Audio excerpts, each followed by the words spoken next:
जय हिंद प्यारे साथियों, स्वागत है बोर्ड यात्रा एजुकेशन में। अगर आप लोग बिहार बोर्ड से मैट्रिक परीक्षा 2025 में एग्जाम दे रहे हैं तो आप लोगों के लिए लाए हैं मॉडल पेपर से साइंस यानी कि विज्ञान का वेरी वेरी इंपॉर्टेंट ऑब्जेक्टिव प्रश्न। ठीक ना, आप लोगों को वीडियो के अंत तक बने रहना है, आप लोगों को बहुत अच्छे समझ में आएगा। और एक बात की, अगर आप लोग पहली वीडियो नहीं देखे हैं मॉडल पेपर साइंस का तो देख लीजिए, क्योंकि उसमें 1 से 21 तक मैंने करा दिया है ऑब्जेक्टिव प्रश्न और इसमें 22 से है। ठीक ना, तो रुक जाइए, पहले ये वीडियो देख लीजिए, उसके बाद वह देखिएगा। ठीक ना, तो चलिए पहला क्वेश्चन करते हैं बिना देरी के। ठीक ना, पहला नहीं, 22वां क्वेश्चन है, थाइमस ग्रंथि कहाँ हृदय के आगे रहती है। थाइमस ग्रंथि जो है हृदय के आगे कहाँ स्थित रहती है, तो हृदय के आगे वक्ष में स्थित रहती है। ठीक ना, वक्ष में, ऑप्शन नंबर बी।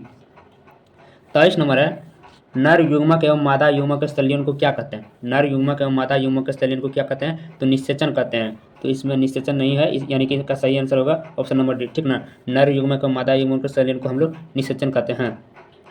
24 नंबर है, निम्नलिखित में से कौन एक लिंगी पादप का उदाहरण है। निम्नलिखित में से कौन एक लिंगी पादप का उदाहरण है, तो पपीता है। ठीक ना, पपीता, ऑप्शन नंबर सी। 25 नंबर है, जब एक कुंडली के पास चुंबक का उत्तरी ध्रुव लाते हैं तो क्या होता है। बोल क्या रहा है, एक कुंडली को जब चुंबक के उत्तरी ध्रुव के पास लाते हैं तो क्या होता है, तो कुंडली में प्रत्यावर्ती विद्युत वाहक बल प्रेरित होता है। ठीक ना, कुंडली में प्रत्यावर्ती विद्युत वाहक बल प्रेरित होता है, ऑप्शन नंबर बी। 26 नंबर है, विद्युत फ्यूज विद्युत धारा के किस सिद्धांत पर कार्य करता है। विद्युत फ्यूज विद्युत धारा के किस सिद्धांत पर कार्य करता है, तो उसमय सिद्धांत पर कार्य करता है, ऑप्शन नंबर ए। ठीक ना, 37 नंबर है, सॉरी यहाँ पर 27 नंबर होगा, बैटरी से किस प्रकार की धारा प्राप्त होती है। बैटरी से किस प्रकार की धारा प्राप्त होती है, तो दृष्ट धारा से, ऑप्शन नंबर ए। ठीक ना, बैटरी से दृष्ट धारा प्राप्त होती है। 28 नंबर है, विद्युत चुंबकीय प्रेरण की खोज किसने की थी।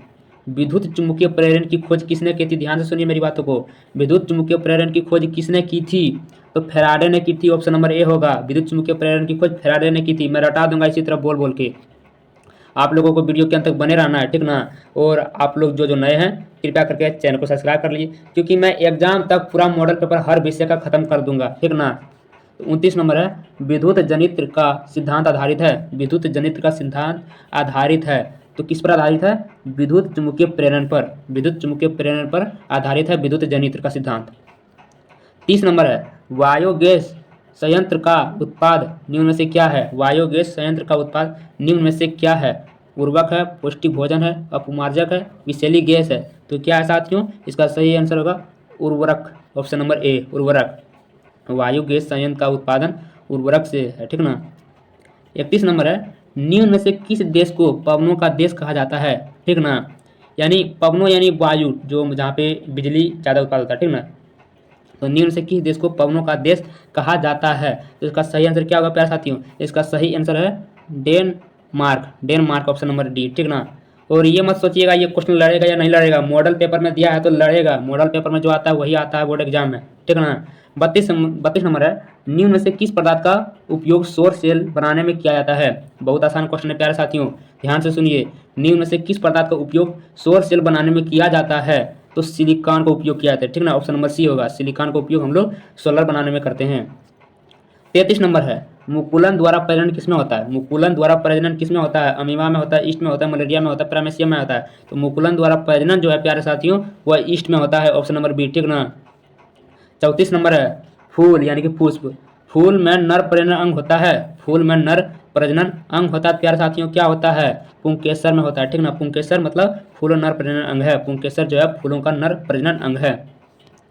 35 नंबर है, अलैंगिक जनन में किस प्रकार का कोशिकीय विभाजन होता है। अलैंगिक जनन में किस प्रकार का कोशिकीय विभाजन होता है प्यारे साथियों, तो इसका सही आंसर होगा क्या, समसूत्री कोशिका विभाजन एवं असमसूत्री कोशिका विभाजन। ठीक ना, असमसूत्री कोशिका विभाजन। क्वेश्चन को रिपीट कर लेते थोड़ा सा। 35 नंबर है, क्या बोल रहा है, अलैंगिक जनन में किस प्रकार का कोशिका विभाजन होता है, यही पूछ रहा है ना। तो समसूत्री कोशिका विभाजन होता है, असमसूत्री कोशिका विभाजन, यानी कि ऑप्शन नंबर डी होगा। ठीक ना, बी और सी दोनों।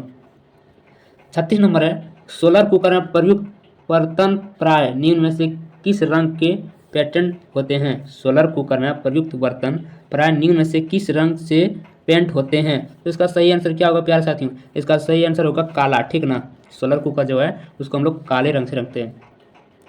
37 नंबर है, यूरो 2 का संबंध है। यूरो 2 का संबंध है तो किससे संबंध है प्यारे साथियों, वायु प्रदूषण से, जल प्रदूषण से, मृदा प्रदूषण से, यानी इनमें सभी। तो इसका सही आंसर होगा प्यारे साथियों वायु प्रदूषण से। यूरो 2 का संबंध वायु प्रदूषण से है, ऑप्शन नंबर ए। 38 नंबर है, फेरस सल्फेट से लोहा को निम्नलिखित में से कौन सी धातु विस्थापित करेगी? फेरस सल्फेट से लोहा को निम्नलिखित में से कौन सी धातु विस्थापित करेगी? ये बहुत आसान क्वेश्चन है प्यारे साथियों, ठीक ना, इसको ध्यान से सुनिए।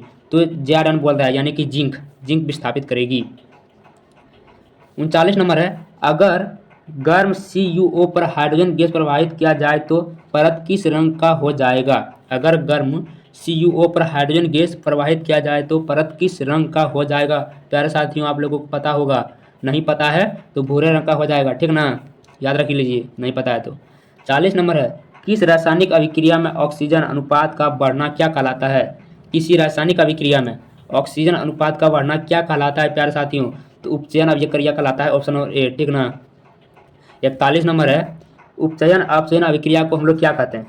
उपचयन अपचयन अभिक्रिया को क्या कहते हैं? तो रेडॉक्स अभिक्रिया कहते हैं। उपचयन अपचयन अभिक्रिया को रेडॉक्स अभिक्रिया कहते हैं, याद कर लीजिए।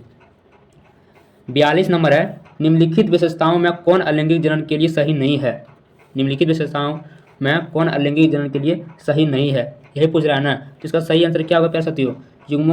युग्मकों का निर्माण, युग्मकों का निर्माण, ऑप्शन नंबर बी होगा, ठीक ना। अलैंगिक जनन के लिए सही नहीं है तो युग्मकों का निर्माण। और आप लोग जो चैनल को सब्सक्राइब नहीं किए कृपया कर दीजिए, मैं फिर से बोल रहा हूँ। और आप लोग दोस्तों को पास भी शेयर कर दीजिए, ठीक ना, वो भी आसानी से पढ़ सके और पास हो सके। 42 नंबर है, निम्नलिखित विशेषताओं में कौन अलैंगिक जनन के लिए सही नहीं है? लगता है वही क्वेश्चन आ गया फिर से, तो युग्मकों का निर्माण, ठीक ना। 43 नंबर है, एक लक्षण के जोड़े की अनुवांशिक अध्ययन क्या कहलाता है? एक लक्षण के जोड़े के अनुवांशिक अध्ययन क्या कहलाता है प्यारे साथियों? इसका सही आंसर होगा option number B, monohybrid cross, monohybrid cross, option number B. 44 number है, इसको ध्यान से सुनिएगा। जीवों में विविधता हेतु उत्तरदायी है, जीवों में विविधता हेतु उत्तरदायी है, तो क्या उत्तरदायी है, यही पूछ रहा है ना। तो इसका सही आंसर क्या होगा प्यारे साथियों? जीवों में विविधता हेतु उत्तरदायी है, तो कर्मिक एवं निरंतर विकास, ऑप्शन नंबर सी। अब लगभग 2-3 क्वेश्चन होगा, तो अंत तक बने रहिएगा। 45 नंबर है, एक्स क्रोमोसोम की खोज किसने की? एक्स क्रोमोसोम की खोज किसने की प्यारे साथियों? इसका सही आंसर होगा option number C, Henking. Henking ने एक्स क्रोमोसोम की खोज की थी, याद रखिएगा, यह सब पूछ लेगा क्वेश्चन 100%। वाई क्रोमोसोम की खोज किसने की थी? या एक्स क्रोमोसोम पूछेगा या वाई क्रोमोसोम पूछेगा, ये मैं 100% बोल रहा हूँ, याद रखिए। तो इसका सही आंसर क्या होगा? वाई क्रोमोसोम की खोज किसने की? तो क्या यहाँ सही आंसर? मार्गन ने की थी। वाई क्रोमोसोम की खोज मार्गन ने की थी और एक्स क्रोमोसोम की हैकिंग ने की थी। अब लास्ट क्वेश्चन है, ठीक ना, ध्यान से सुनिए। संतप्त हाइड्रोकार्बन कहे जाते हैं, संतप्त हाइड्रोकार्बन क्या कहे जाते हैं? तो एल्केन कहे जाते हैं, ठीक ना। धन्यवाद साथियों, अंत तक बने रहने के लिए। जय हिंद, जय भारत।